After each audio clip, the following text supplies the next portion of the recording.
हाँ जी, तो नमस्कार भी सभी को। कैसे हो सारे? उम्मीद करूंगा सब बढ़िया होगे, स्वस्थ होगे और मस्त होगे। अच्छे से चल रही आप सभी की तैयारी।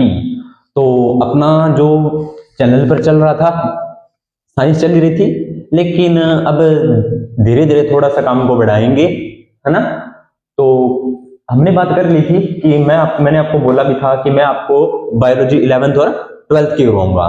जरूरी नहीं है कि क्लास आपको रूटीन में मिले, लेकिन अगर मिलेगी तो आपको क्लासेस, मतलब पूरा चैप्टर वाइज आपको क्लासेस मिलेगी। आज हम शुरू करने जा रहे हैं 11th क्लास की बायोलॉजी का चैप्टर फर्स्ट। यह चैप्टर किस किस के लिए इंपॉर्टेंट है? जो बच्चे रेलवे की तैयारी कर रहे हैं उनके लिए इंपॉर्टेंट तो है ही है, ठीक है। लेकिन यह नीट के लिए, किसके लिए?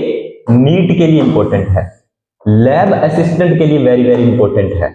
और किसके लिए इंपॉर्टेंट है? और जो बच्चे जैसे साइंस डिपार्टमेंट, जैसे डी फार्मा, बी फार्मा या डीएमएलटी, अदर मतलब साइंस डिपार्टमेंट से जो भी कोर्स कर रहे हैं, तो उनमें कहीं ना कहीं ये चैप्टर उनके लगता है। उसके बाद में देखें तो ये आपका आगे 11th क्लास की जब आप बायोलॉजी पढ़ोगे तब आपके लिए इंपॉर्टेंट रहने वाला है, ठीक है भाई। चलिए अब अपने इस चैप्टर की शुरुआत करते हैं। अब आपको एक वैज्ञानिक के बारे में सबसे पहले जिक्र करें, अर्नेस्ट मेयर। 1904 से 2004 तक इन्होंने अपना काम किया था। ये वैज्ञानिक को आपको ध्यान में रखना है, ठीक है। अपने डायरेक्ट चैप्टर पर चलते हैं। अध्याय फर्स्ट, चैप्टर का नाम है जीव जगत। क्या नाम है? जीव जगत। यानी कि जीवों के बारे में क्या क्या पढ़ेंगे कि जीव क्या है, जीव जगत में विविधता कैसी होती है, ठीक है। वर्गीय संवर्ग और वर्गीय संवर्ग में सहायता के साधन, ये छोटे छोटे 4 टॉपिक है, अपने पढ़ेंगे। चलिए, जीव जगत। जीव जगत कैसा निराला है ना, देखो कैसा निराला है ना। मतलब निराला मतलब कितना सुंदर है कि अलग अलग पशु हैं, अलग अलग पक्षी हैं, पेड़ पौधे हैं, जलाशय हैं, महासागर हैं, महाद्वीप हैं, कितना कुछ है। तो ये विचित्र और बहुत ही सुंदर प्लेटफॉर्म है एक प्रकार से। जीवों के विस्तृत प्रकारों को, यानी कि विस्तृत यानी कि बहुत से अलग अलग जीवों के प्रकार, श्रृंखला विस्मयकारी है। असाधारणतावास जैसे नॉर्मल, अब नॉर्मल वास स्थान, चाहे वे ठंडे पर्वत हो, पर्णपाती वन हो, महासागर हो, अलवणीय हो। अलवणीय मतलब मीठे जल। अब देखा जाए, बहुत ठंडे पर्वत पर भी जीवन सर्वाइव हो रहा है ना, बहुत ठंडे पर्वत पर भी जीव जंतु रह रहे हैं, पर्णपाती वनों में भी रह रहे हैं, महासागरों में भी रह रहे हैं, मीठे जल में भी रह रहे हैं, झीलों में भी रह रहे हैं, मरुस्थल अथवा गर्म झरने जिनमें जीव रहते हैं। ये असाधारण वास होते हैं। वे हमें आश्चर्यचकित कर देते हैं कि सरपट दौड़ते घोड़े, जो फटाफट दौड़ते हुए घोड़े होते हैं, प्रवासी पक्षी होते हैं। प्रवासी पक्षी क्या होते हैं?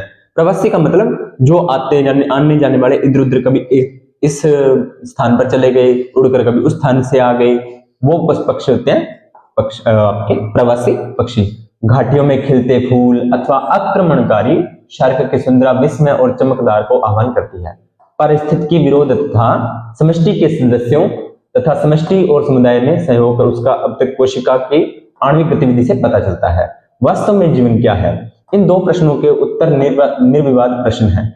पहला, कि हमें अगर कहें कि वास्तव में जीवन है क्या, हम अगर अध्ययन करना चाहें कि वास्तव में जीवन है क्या, तो यह क्या है? एक तो पहला तकनीकी है, जो जीव तथा निर्जीव क्या है, इसका उत्तर खोजने का प्रयत्न करता रहता है। दूसरा प्रश्न दार्शनिक है, जो यह जानने का प्रयत्न करता है कि जीवन का उद्देश्य क्या है। पहले तो हमें ये देखना है कि जीवन क्या है, और दूसरा जीवन का उद्देश्य क्या है, इसका हम अभी तक खोज कर रहे हैं। वैज्ञानिक होने के नाते हम दूसरे प्रश्न का उत्तर देने का प्रयास नहीं करेंगे कि हमारा उद्देश्य क्या है। हम साइंस के स्टूडेंट्स हैं, तो हम इतना दूसरे प्रश्न पर गौर नहीं करेंगे कि हमारा जीवन का उद्देश्य क्या है। हम सिर्फ पहले प्रश्न पर गौर करेंगे कि जीवन है क्या, ठीक है। चलिए, जीव क्या होते हैं? यहां पर आपको 2-4 बातें ऐसे भी ध्यान रखनी पड़ सकती है। सजीव क्या होते हैं, तो आपने बहुत बार पढ़ लिया ना पिछले वाली क्लासों में, सजीव क्या होते हैं, ठीक है।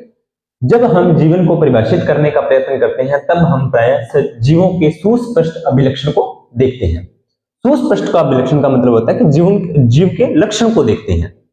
हम किसी भी जीव के बारे में बताना चाहें कि यह सजीव है या निर्जीव है, तो हम उसके लक्षण को देखेंगे, है ना। जैसे कि वो वृद्धि कर रहा है या नहीं कर रहा, जनन करता है या नहीं करता, पर्यावरण के प्रति संवेदन का पता लगाना, पर्यावरण के प्रति वो संवेदनशील है या नहीं है, यानी पर्यावरण के साथ वो अपना कोई रिलेशन बनाता है या पर्यावरण के प्रति वो अपनी कोई एक्टिविटी करता है।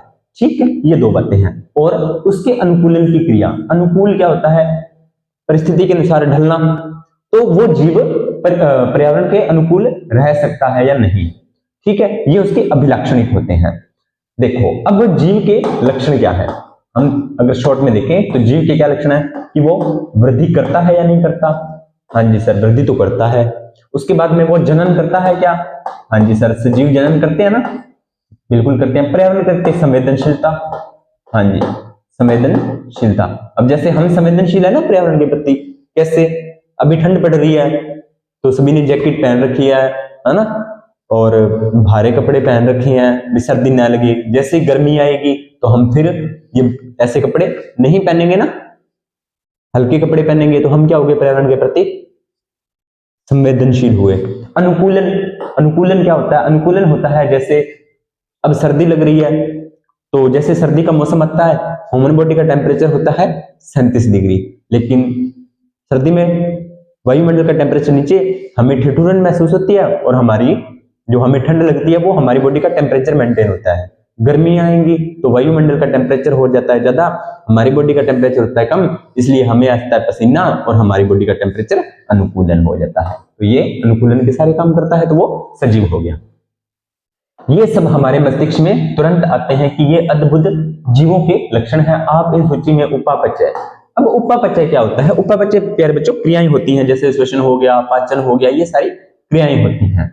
स्वयं की प्रतिलिपि बनाना, स्वयं की प्रतिलिपि का मतलब है अपने जैसे एक नया जीव और बनाना, वो जनन के द्वारा बनता है ना। स्वयं को संगठित करना, यानी कि स्वयं को संगठित करना, जैसे हम छोटे थे फिर हम बड़े हो गए, वो चीज। प्रतिक्रिया करना, प्रतिक्रिया का मतलब होता है क्रिया के सामने प्रतिक्रिया करना। ठीक है, उद्गमन यानी कि आदि से भी जोड़ सकते हैं। आओ हम इसको विस्तार से समझने का प्रयत्न करें, ये चीजें आपको समझ में आ गई है। अगला है कि सभी जीव वृद्धि करते हैं, सभी जीव वृद्धि करते हैं, देखते हैं करते हैं या नहीं करते भी। क्वेश्चन में इसमें क्या कह रहा है? जीवों के भार तथा संख्या में वृद्धि होना, ये दोनों वृद्धि के द्वियुग्मी अभिलक्षण है। लो जी, जीवों के भार तथा संख्या में वृद्धि, जीव के अगर भार में और उसकी संख्या में अगर वृद्धि हुई तो ये दोनों वृद्धि के क्या है? अभिलक्षण है। कौन से? द्वियुग्मी, यानी कि उसके भार और वृद्धि होना दोनों ही उसके द्वियुग्मी लक्षण है। बहुत इंपॉर्टेंट बात है ये, बहुत ही इंपॉर्टेंट। ठीक है, बहुकोशिकीय जीव कोशिका विभाजन द्वारा वृद्धि करते हैं। एक एक लाइन समझाऊंगा मैं, एक एक सिंगल लाइन। ठीक है, बहुकोशिक जीव कौन से होते हैं? बहुकोशिक जीव कौन से होते हैं बताओगे कोई? चलो मैं बता देता हूं बहुकोशिक जीव कौन से होते हैं। वे जीव जिनका शरीर एक से अधिक कोशिकाओं का बना होता है, एक से अधिक कोशिकाओं का, अधिक कोशिका का बना होता है, वो होते हैं आपके बहुकोशिक। तो बताओ भाई, हम बहुकोशिक है या एक कोशिक है? हम बहुकोशिक है या एक कोशिक है? सर हम बहुकोशिक हैं। Very good. ठीक है, बहुकोशिक जीव, अब समझ में आया? कोशिका विभाजन द्वारा भी करते हैं। अब ये बहुकोशिक जीव वृद्धि तो करेंगे, तो किसके द्वारा करेंगे? तो प्यारे बच्चों, हमने पीछे वाली क्लासों में पढ़ा था, लेकिन मैं फिर बता रहा हूं, मैं दोबारा फिर बताऊंगा। कोशिका विभाजन, कोशिका विभाजन। सर कोशिका विभाजन क्या होता है? तो एक कोशिका से दो कोशिकाओं का निर्माण, एक कोशिका से दो कोशिकाओं का निर्माण, ये होता है कोशिका विभाजन। लेकिन यहां पर एक बात इस भाई साहब ने मिस कर दी है, यहां पर होगा प्यारे बच्चों समसूत्री कोशिका विभाजन। कौन सा? समसूत्री कोशिका विभाजन द्वारा ये वृद्धि करते हैं। ठीक है, लेकिन यहाँ पर कोशिका विभाजन है तो अपने कोशिका विभाजन ही मान के चलेंगे। चलिए, पौधों में यह वृद्धि जीवन पर्याप्त कोशिका विभाजन द्वारा संपन्न होती है।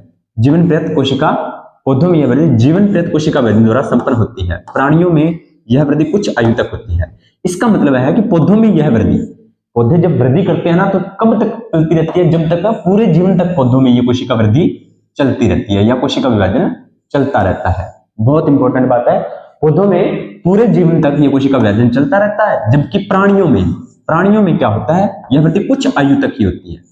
प्राणियों में कोशिका विभाजन कुछ आयु तक ही होता है, सिर्फ वृद्धि के लिए बता रहा हूं, ऐसे नहीं भी कोशिका विभाजन प्राणियों में होता ही नहीं है, वो तो होता ही है, लेकिन वृद्धि के लिए जो कोशिका विभाजन चाहिए होता है वो सिर्फ उच्च आयु तक ही होता है। अब देखो कैसे, जैसे आप सभी काफी बड़े हो गए हो ना, क्लासेस देख रहे हो, आप अपनी हाइट देखना, अपने मम्मी पापा से आपकी मैच होती होगी क्या? जब आपका जन्म हुआ था तब आप उतने ही थे, या आपके मम्मी पापा छोटे छोटे थे?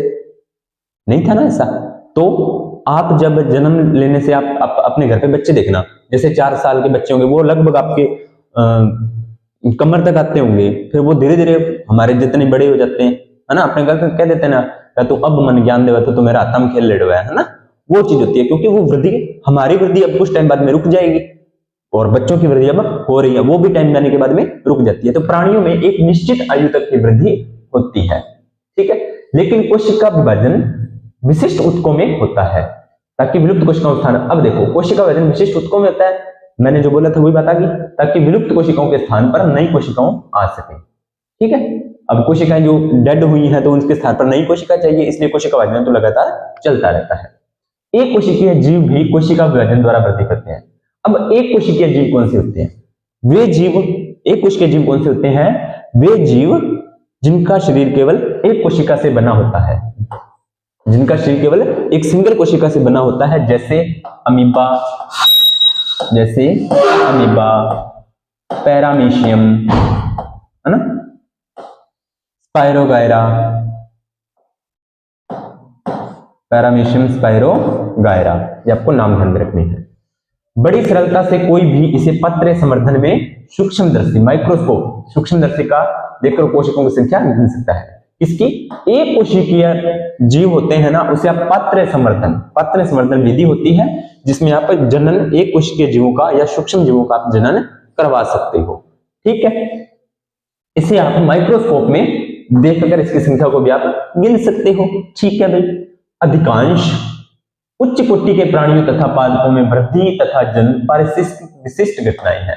अधिकांश उच्च कोटि के मतलब होते हैं बड़े बड़े प्राणी और बड़े पौधे, यानी बहुकोशिकीय बड़े प्राणी व पौधे की आप वृद्धि तथा जनन एक पारिस्थितिक विशिष्ट घटनाएं, यानी एक टाइम टू टाइम होने वाली, एक परंपरा के अनुसार एक स्टेप बाय स्टेप होने वाली ये घटनाएं होती हैं, और विशेष यानी कि जटिल घटनाएं ये होती हैं।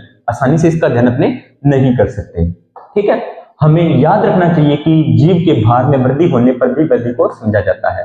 जीव के भार में अगर वृद्धि हुई तो भी क्या होगी, उसकी वृद्धि को माना जाएगा। अगर जीव के भार में भी वृद्धि हुई ना, जैसे बच्चा होता है, वो छोटा होता है तो वो कहते हैं 3 किलो को, लेकिन अब वो 3 किलो का नहीं है, अब वो 7-8 किलो का हो गया। हम 40-50 किलो के, 80-90 किलो के भी हो जाते हैं, तो हमारी भार में वृद्धि हुई तो मतलब हमारी भी वृद्धि हुई है।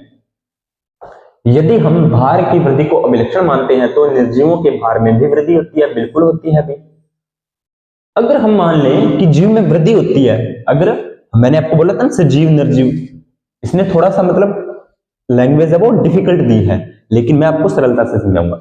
अब देखो, हम जब सजीव और निर्जीव का अध्ययन कर रहे थे तो हमने माना था कि जो सजीव होते हैं वो वृद्धि होती है, जैसे ये देखो मैंने आपको ऊपर आपको भी समझाया था ना, ये वाली, तो जीवों में वृद्धि होती है। तो इस तरह से अपने मान ले जिनमें वृद्धि होती है वो सजीव होते हैं, ये तो जरूरी नहीं है।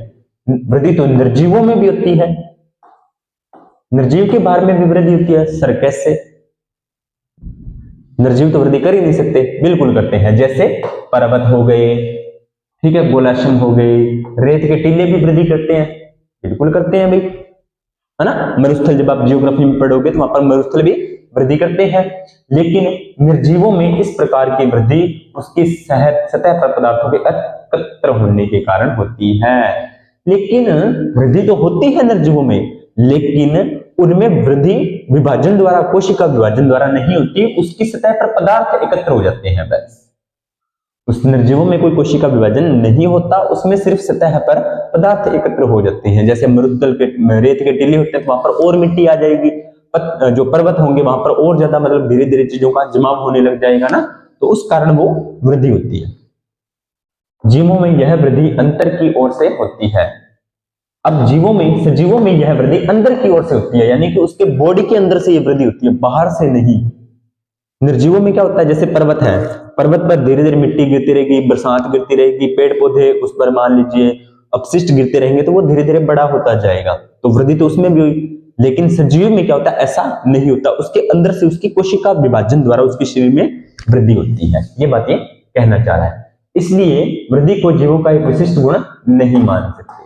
तो वृद्धि सजीवों का एक विशिष्ट गुण नहीं है भाई, वृद्धि को तो इसने कैंसिल कर दिया। जीवों का यह लक्षण जिन परिस्थितियों में परिलक्षित है उनका विवेचना करके ही यह समझना चाहिए कि जीव तंत्र के लक्षण क्या है। ठीक है, वृद्धि तो नहीं है। अब आगे देखते हैं ये क्या कहते हैं। इस प्रकार जनन भी जीवों का अभिलक्षण है। वृद्धि के संदर्भ में इस तथ्य की व्याख्या हो जाती है। अब जनन ही क्या है, जीवों का अभिलक्षण है, यानी कि निर्जीव होते हैं वो जनन नहीं करते, सजीव होते हैं वो जनन करते हैं। अब आप निर्जीव और सजीव को अलग अलग करना चाहते हो तो आपको जनन को आधार मानना पड़ेगा। ठीक है, चलिए देखते हैं। बहुकोशिकीय जीवों में जनन का अर्थ अपनी संतान उत्पत्ति करना है, जिसके अभिलक्षण लगभग उसे माता पिता से मिलते हैं। बिल्कुल भी जीव क्या होते हैं, जनन क्या होता है, अपने समान संतति को उत्पन्न करना, और संतति में लक्षण कहां से आते हैं, उसके माता पिता से आते हैं भाई, यही तो जनन है। निर्विवाद रूप से हम लैंगिक जनन के विषय में चर्चा कर रहे हैं। निर्विवाद मतलब अपने इसने बोल दिया कि जनन के, अब यहां पर इसने लैंगिक जनन बोल दिया, लेकिन देखा जाए तो प्यारे बच्चों जो जनन होता है वो वैसे दो प्रकार का होता है मेरे। कितने प्रकार का? दो प्रकार का, अलैंगिक जनन और लैंगिक जनन। ठीक है, अलैंगिक जनन में नर व मादा की दोनों की जरूरत नहीं होती, इसमें अकेला जीव ही जनन कर सकता है। लेकिन लैंगिक जनन में नर व मादा दोनों चाहिए, नर व मादा दोनों ही चाहिए, नर व मादा दोनों ही इसको चाहिए। ठीक है, इतनी बात आपको समझ में आ गई होगी। अब जीव अलैंगिक जनन भी करते हैं। अब अलैंगिक जनन करने वाले जैसे फंजाई, कौन से? फंजाई लिख देते हैं भाई यहाँ पर, कौन कौन अलैंगिक जनन करता है? फंजाई। और फंजाई को आपको पता है कवक भी कहते हैं, ये हम कर चुके हैं उसमें चर्चा पिछले वाली क्लास में। लाखों अलैंगिक बीजाणु द्वारा गुणन करती हैं, यानी कि इसके पास क्या होते हैं, अगुणन बीजाणुओं द्वारा गुणन करते हैं और सरलता से फैल जाती है। निम्न कोटि के जीव, निम्न कोटि यानी कि सूक्ष्म जीव आप कह सकते हो, है ना, सूक्ष्म जीव आप कह सकते हो। तो मिटा देते हैं ताकि आपको चीजें और समझा दे।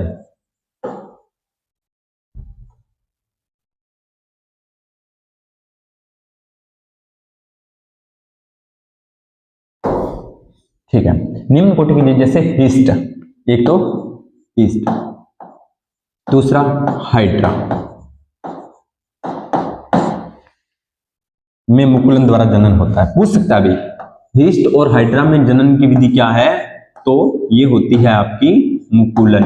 कंपटीशन में पूछा गया है ये क्वेश्चन, इसके द्वारा होता है, मुकुलन के द्वारा होता है। ठीक है, प्लेनेरिया चपटा क्रम में वास्तविक पुनर्जनन होता है, यानी कि अब एक जीव है प्लेनेरिया, इसमें जनन होता है पुनर्जनन। क्या होता है?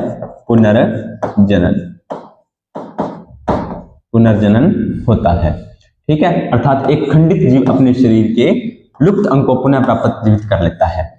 ठीक है, इसमें क्या होता है कि एक कोई टूटा हुआ अंग होगा उससे नया जीव बन जाएगा। इसे आप पुनरुद्भवन भी कह सकते हो। क्या कह सकते हो? पुनरुद्भवन भी कह सकते हो। पुनरुद्भवन द्वारा भी होता है प्लेनेरिया में। ठीक है, और इस प्रकार एक नया जीव बन जाता है। फंजाई तंतुमय शैवाल मांस का प्रथम तंतु सभी विखंडन विधि द्वारा गुणन करते हैं। लो जी, अब ये कह रहा है कि विखंडन विधि भी होती है जनन की। कौन सी विधि? विखंडन। ये सारी अपनी अलैंगिक जनन की विधियां हैं। कौन से जनन की? अलैंगिक जनन की। विखंडन में क्या होता है? विभाजन होना, टूटना एक प्रकार से। तो कौन कौन होता है विखंडन से? फंजाई और तंतुमयी शैवाल, तंतुमयी शैवाल, और नोट करते जाना भाई, तंतुमयी शैवाल मांस का प्रथम तंतु। मांस ये वो नहीं है जो आप समझ रहे हो, ठीक है, मांस का प्रथम तंतु होता है। जब हम एक कोशिकीय जीवों की जैसे जीवाणु, जीवाणु को क्या कहते हैं? बैक्टीरिया। जीवाणु को कहते हैं प्यारे बच्चों बैक्टीरिया। जीवाणु को कहते हैं बैक्टीरिया। अब जीवाणु क्या है? एक कोशिक जीव है। बिल्कुल सर, एक कोशिक है। चलो अब जीवाणु की दो चार बातें कर लेते हैं, वैसे तो बहुत बार कर ली थी लेकिन कर लेते हैं। जीवाणु की खोज Antony von Leeuwenhoek, Antony von Leeuwenhoek. जीवाणु का अध्ययन क्या कहलाता है? बैक्टीरियोलॉजी। क्या कहलाता है प्यारे बच्चों? बैक्टीरियोलॉजी। ठीक है, इतनी बातें आपको समझ में आ गई। जीवाणु को बैक्टीरिया भी कहा जाता है, जीवाणु का अध्ययन बैक्टीरियोलॉजी। एक कोशिक होता है ये, इसकी खोज एंटोनी वॉन ल्यूवेनहॉक। एक कोशिक शैवाल तथा अमीबा के विषय में चर्चा करते हैं। तब जन्म की वृद्धि पर्यायवाची होती है, अर्थात कोशिकाओं की संख्या में वृद्धि होती है। यानी कि इनमें क्या होता है? सिर्फ कोशिकाओं की संख्या में वृद्धि होती है। हम पहले ही कोशिकाओं की संख्या अथवा भार में वृद्धि होने की वृद्धि के रूप में परिभाषित कर चुके हैं। अब तक हमने देखा कि एक कोशिक जीवों में वृद्धि तथा जनन, इन दोनों शब्दों का उपयोग विषय से सुस्पष्ट नहीं है। एक कोशिक जीव है, उनमें वृद्धि और जनन दोनों ही शब्द उसके विषय में सुस्पष्ट नहीं मान सकते। कुछ ऐसे भी जीव हैं जो जनन नहीं करते, कुछ ऐसे भी जीव हैं जो जनन नहीं करते, जैसे खच्चर, बंध्या, कामगर, मधुमक्खी, अनुवर, मानव युगल। कौन कौन है जो जनन नहीं करते? एक तो आपका हो गया खच्चर, याद रखना है, पूछ सकता है, पूछा गया एग्जाम में। खच्चर जनन नहीं करता। और बंध्या, कामगर मधुमक्खी, कामगार मधुमक्खी। जब हम मधुमक्खी के आगे पढ़ेंगे ना, तब आपको ये सारी बातें बताऊंगा। और दूसरे अनुवर मधु। ठीक है, ये तीन लोग हैं वो जनन नहीं करते। ठीक है भाई, इस प्रकार जनन भी जीवों का समग्र विशिष्ट लक्षण नहीं हो सकता। यदि भी कोई भी निर्जीव वस्तु जनन अथवा अपनी प्रतिलिपि बनाने में अक्षम होती है, यदि भी कोई भी निर्जीव वस्तु जनन अथवा अपनी प्रतिलिपि बनाने में अक्षम है, यानी कि ये निर्जीव है वो जनन नहीं करते या अपनी प्रतिलिपि नहीं बनाती, यानी कि अपनी फोटोकॉपी नहीं बनाती। जीवों का दूसरा लक्षण है उपापचय। क्या है? उपापचय, यानी कि वो अपने शरीर में उपापचय की क्रिया कैसे करता है ना, उसकी बात कर रहा है। आगे देखते हैं हम ये क्या कहता है, इसकी बात भी माननी पड़ेगी, है ना। चलिए कोई बात नहीं, देखते हैं क्या कहते हैं।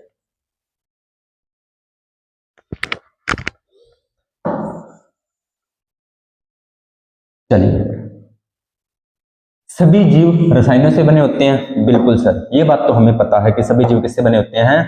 सभी जीव सर रसायनों से बने होते हैं, बिल्कुल बने होते हैं। आपको पता है प्रोटीन, कार्बोहाइड्रेट, वसा, विटामिन, ये सारे रसायन ही होती हैं। ठीक है, ये रसायन छोटे भी होते हैं, बड़े भी होती हैं, विभिन्न वर्ग के भी होते हैं, विभिन्न माप होता है उनका, और विभिन्न क्रिया भी होती है।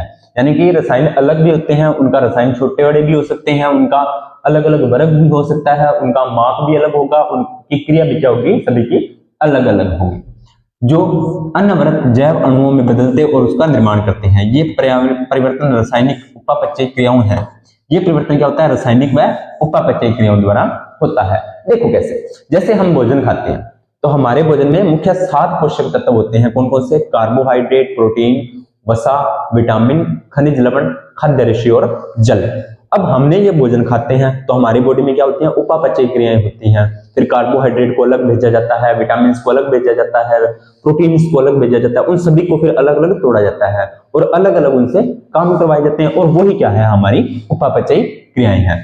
सभी जीवों, चाहे वे बहुकोशिक हो या एक कोशिका में, हजारों उपापचय क्रियाएं होती हैं। सभी जीवों में ये उपापचय क्रियाएं होती हैं भाई। ठीक है, ये इसने बोला है। ठीक है, अब आगे देखते हैं, साथ साथ चलती रहती हैं। सभी पौधे, प्राणी, कवक, फंजाई, सूक्ष्म जीवों में उपापचय क्रियाएं होती हैं। बिल्कुल होती हैं।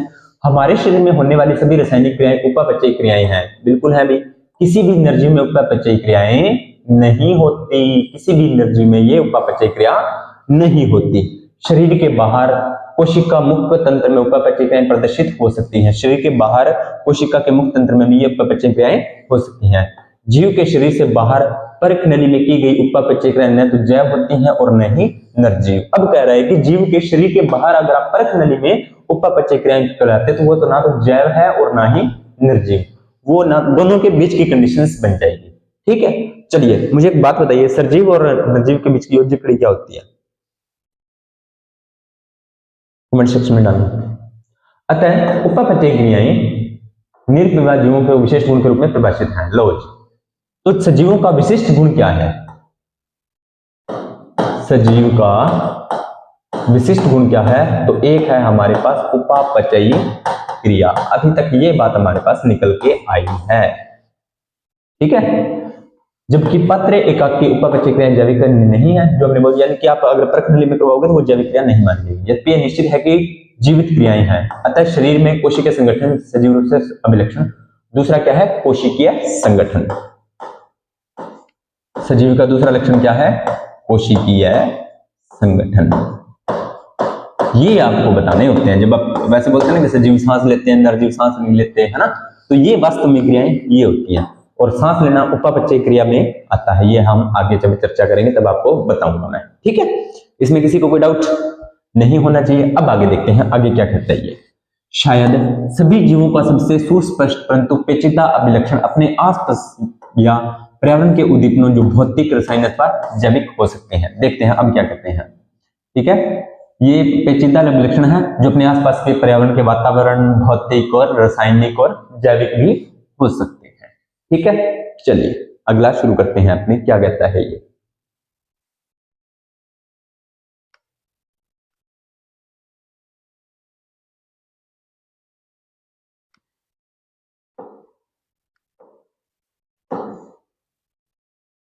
अब सही है, ठीक है, दिखाई दे रहा है क्या? बिल्कुल, अब सही है ना। चलिए कोई बात नहीं। के प्रति संवेदनशीलता तथा प्रतिक्रिया करना है। हम अपने संवेदी अंग कौन से होते हैं? जिससे हम पर्यावरण के प्रति संवेदना का पता लगाते हैं। जैसे हमारी त्वचा हो गई, हमारी आंखें हो गई, हमारे कान हो गए, हमारे मतलब जो स्पर्श, जिससे हम संवेदना ग्रहण करते हैं, ठीक है। तो वे संवेदी अंग हैं। हम अपने संवेदी अंग द्वारा अपने पर्यावरण से अवगत होते हैं, है ना। अब अवगत का मतलब, जैसे हमारी त्वचा होती है तो हमें वो त्वचा ही बताती है ना कि हमें कोई स्पर्श हो रहा है, या हमें सर्दी लग रही है, या हमें गर्मी लग रही है। उसके बाद में हम देख रहे हैं अपने आसपास के वातावरण को, तो आंखों द्वारा। किसी चीज की स्मेल आ रही है तो वो नाक द्वारा। कोई चीजों को सुन रहे हैं वो कानों द्वारा। तो वे संवेदी अंग है जिससे हम आसपास के पर्यावरण से अवगत हैं।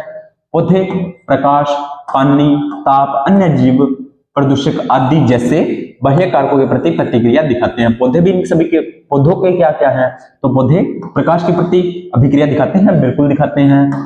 पानी के प्रति भी दिखाते हैं, ताप के प्रति भी दिखाते हैं, अन्य जीवों के प्रति भी दिखाते हैं, और प्रदूषकों के प्रति भी ये अपनी एक्टिविटी दिखाते हैं। प्रोकैरियोट से लेकर जटिलतम यूकैरियोट। लो जी, ये दो शब्द आ गए, प्रोकैरियोटिक और यूकैरियोटिक। ये प्यारे बच्चों दो कोशिका के प्रकार होते हैं। किसके प्रकार? कोशिका के प्रकार। किसके प्रकार होते हैं? कोशिका दो प्रकार की होती है। कौन कौन सी?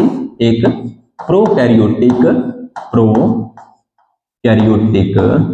और दूसरी यूकैरियोटिक, यूकैरियोटिक। प्रोकैरियोटिक और यूकैरियोटिक। प्रोकैरियोटिक और यूकैरियोटिक हम विस्तार से चर्चा कर चुके हैं पिछली वाली क्लासों में। कोशिका वाला चैप्टर आप देख सकते हो। लेकिन प्रो का मतलब होता है अविकसित कोशिका, अविकसित केंद्रक, और इसमें आएगा यूकैरियोटिक में विकसित केंद्रक, विकसित केंद्रक, ठीक है। ये दो बातें आपको यहां पर ध्यान में रखनी है, ठीक है। तो ये तो सीधी सी बात है, सरलतम जीव होंगे, ये जटिलतम जीव होंगे। तो ये सरल जीवों में, बहुत ही सूक्ष्म जीवों में, और ये जटिलतम जीवों में, ठीक है। अब इसने बोला है कि प्रोकैरियोट छोटी कोशिकाओं से लेकर, सरल जीवों से लेकर बड़े जीवों तक जटिलतम यूकैरियोट सभी जीव पर्यावरण संकेतों के प्रति संवेदनशील व प्रतिक्रिया दिखा सकते हैं। बिल्कुल दिखा सकते हैं भाई। यानी कि चाहे वो कोशिका अविकसित हो, चाहे वो कोशिका विकसित हो, सभी क्या करेंगे? पर्यावरण के संकेत के प्रति संवेदन और प्रतिक्रिया दिखाएंगे। पादप तथा प्राणियों, इन दोनों में दीप्ति काल मौसमी प्रजनन के जनन को प्रभावित करते हैं। पादप तथा प्राणियों में दोनों ही दीप्ति काल मौसमी प्रजनकों के जनन को यह प्रभावित करते हैं, यानी कि ये जनन को प्रभावित करते हैं। इसलिए सभी जीव अपने पर्यावरण में अवगत रहते हैं। मानव ही केवल एक ऐसा जीव है जो स्वयं से अवगत अर्थात स्वचेतन है। सिर्फ मानव ही एक अकेला है जो क्या रहता है? स्वयं से अवगत रहता है, यानी कि अपने आप को जानता है, और स्वयं चेतन भी अपनी खुद के निर्णय खुद ले सकता है। इसलिए चेतना जीवों को प्रभावित करने के लिए अभिलक्षण हो जाती है। अब लो जी, तीसरा लक्षण आ गया चेतना। चेतना में क्या है, एक लक्षण आ गया है। ठीक है, जब हम मानव के विषय में चर्चा करते हैं तब जीवों को परिभाषित करना और भी कठिन हो जाता है। हम रोगी को अस्पताल में अचेत अवस्था में लेटे हुए रहते देखते हैं, जिससे हृदय तथा फुफ्फुस चालू रहने के लिए मशीनें लगाई जाती हैं। रोगी का मस्तिष्क मृत सम होता है, रोगी में स्वयं चेतना नहीं होती। ऐसे रोगी को भी हम अपने सामान्य जीवन में वापस नहीं ला पाते, तो क्या हम इसे जीव या निर्जीव कह सकेंगे? अब अगर हम मानव की बात करें, देखो स्वयं चेतना होगी तो वो सजीव का एक विशिष्ट गुण आ जाएगा, लेकिन अगर मानव की बात कर लेना तो फिर ये थोड़ा सा कंफ्यूजन क्रिएट कर देगा कि स्वयं चेतना है तो अपने जैसे देखते हैं। कई बार हम देखें तो क्या होता है कि हम रोगी को अस्पताल में अचेत अवस्था में देखते हैं। रोगी क्या होता है, कोमा में पड़ा होता है, अस्पताल में लेटे रहता है, उसको ना कोई खाने का पता है ना पीने का पता है, ड्रिप लगी हुई है। ठीक है, उसका जो हार्ट और फुफ्फुस है यानी कि हृदय और फेफड़े होते हैं वो मशीनों पर चल रहे हैं। ठीक है, और उसको रोगी को मस्तिष्क और उसका दिमाग है वो बिल्कुल मृत के समान है, मतलब उसका दिमाग काम खुद का नहीं कर रहा, वो खुद कुछ नहीं कर सकता अब। ठीक है, स्वयं चेतना नहीं है, तो ऐसे रोगी को कभी अपने सामान्य जीवन में वापस नहीं ला सकते, और जो कोमा में गया वो सामान्य रूप से अपने जीवन में जल्दी से वापस नहीं आ पाता। ठीक है, तो ऐसे रोगी को हम जीवित कहेंगे या निर्जीव? अपने जीव बोल देते हैं ना कि ये तो कोमा में चला गया, वो ना तो फिर मरने में होता है ना वो जीने में होता है। ऐसी अवस्था में हम मानव के बारे में अगर अध्ययन करें तो ये थोड़ा सा कठिन हो जाएगा। ठीक है, इन्होंने पहले ही बोल दिया। अगला है उच्च स्तरीय अध्ययन में जीव विज्ञान, पृथ्वी और जैव विकास की कथा है। जब आप और ज्यादा बड़ी क्लासों में पढ़ोगे तो ये और ज्यादा टफ हो जाएगा, लेकिन सभी जीव घटनाएं उसके अंतर्निहित प्रक्रियाओं के कारण ही होती है। जब आप बड़ी क्लासों में अध्ययन करोगे तो आपको जीव विज्ञान में पृथ्वी और जैव विकास की एक कहानी सी लगेगी, और आपको लगेगा कि इसके अंदर ही होने वाली, पृथ्वी और जैव विकास के अंदर ही होने वाली सारी अभिक्रियाएं होती हैं। ऊतकों के गुण कोशिका में स्थित कारकों के कारण नहीं, बल्कि घटक कोशिकाओं की परस्पर क्रिया के कारण है। अब देखो जो ऊतकों के गुण है ना, क्योंकि अब देखो ऊतक शब्द आ गया तो आपको मैं एक चीज बताता हूं। जो पूरे शरीर का निर्माण होता है उसमें सबसे पहले बनती है प्यारे बच्चों कोशिका। क्या बनती है? कोशिका। अब एक जैसी कोशिकाएं मिलकर बनाती हैं प्यारे बच्चों ऊतक। क्या बनाती है? ऊतक। एक जैसे ऊतक मिलकर बनाते हैं अंग, और एक जैसे अंग मिलकर बनाते हैं प्यारे बच्चों तंत्र, और तंत्र मिलकर बनाते हैं शरीर। ठीक है, तो इस बात का मतलब ये है कि ऊतकों में जो गुण होते हैं वो कोशिका में स्थित कारणों के कारण नहीं होते। अब ये ऊतक है आपका, ठीक है, तो ऊतक का कोई ना कोई गुण होगा, तो ये गुण आपको कहां से मिला है? कोशिका से। हम तो यही मानते हैं, लेकिन इसने कहा है कि ऐसा नहीं होता। तो जो गुण होते हैं वो घटक कोशिकाओं की पारस्परिक क्रिया के कारण होता है। तो ये जो कोशिकाएं है ना, इनमें आपस में जो पारस्परिक क्रियाएं हैं उनके कारण इसके अंदर गुण आते हैं। देखो कैसे, कंफ्यूज मत होना। इसने बोला है कि जो एक जैसी कोशिकाएं मिलकर ऊतक बनाती हैं, तो जो ऊतक के गुण होंगे वो कोशिकाओं के गुण होंगे, बिल्कुल होंगे। तो इन्होंने कहा है कि ये कोशिका के कारण उत्पन्न गुण नहीं है, कोशिकाएं आपस में पारस्परिक अभिक्रिया करती है, कोशिकाओं के घटक आपस में अभिक्रिया करते हैं, उसके कारण ऊतकों में जो गुण उत्पन्न होते हैं वो ऊतक के गुण होते हैं। ठीक है, इसी प्रकार कोशिकीय अंगों के लक्षण अपने अंगों में विशिष्ट आणविक घटकों के कारण में अंगों में स्थित आणविक घटकों के आपस में क्रिया करें। इसने बोला है कि अगर अंगों में जो गुण है वो आणविक घटकों के कारण नहीं है, आणविक घटकों की आपस में जो क्रिया हो रही है, आपस में आणविक क्रिया हो रही है, रिएक्शंस हो रही है, उस रिएक्शंस के कारण जो गुण उत्पन्न हुए हैं वो उसके गुण जिम्मेदार है। उच्च स्तरीय संगठन उद्गामी गुण धर्म की प्रतिक्रियाओं के परिणाम से होते हैं। सभी स्तरों पर संगठनात्मक जड़ता के पदानुक्रम कब अख्यात घटना। हम कह सकते हैं कि जीव स्व प्रतिकृति, यानी कि जीव क्या होगा? एक तो स्व प्रतिकृति बनाएगा, विकासशील होगा तथा स्व नियमनकारी परस्पर क्रियाशील तंत्र है जो बाह्य उद्दीपन के प्रति अनुक्रिया करता है। और जीव विज्ञान पृथ्वी पर जीवन की कहानी है। वर्तमान, भूत और भविष्य के सभी जीव एक दूसरे से अनुवंशिक तरह की साझी जरूरत संबंध है, परंतु अंशों में होता है, कोई खास बात नहीं है। यहां पर अपना पहला टॉपिक होता है कंप्लीट। कल हम करेंगे जीव जगत में विविधता। ठीक है, तो पहली क्लास कैसी लगी? नीट बायोलॉजी लैब असिस्टेंट के लिए, 11th क्लास वाले बच्चों के लैब असिस्टेंट के लिए और 11th क्लास वाले बच्चों के लिए तो बताना भाई, एक बार मैंने छोटी क्लास बनाई है, फीडबैक देना इस क्लास का, और कोई चीज नहीं समझ आए पूछ लेना, कोई भी कमी नजर आए तो मुझे बताना, मैं और सुधार करूंगा, और फिर अपनी अगली क्लास को शुरू करेंगे। मिलते हैं नेक्स्ट वीडियो के अंदर, तब तक आपका धन्यवाद।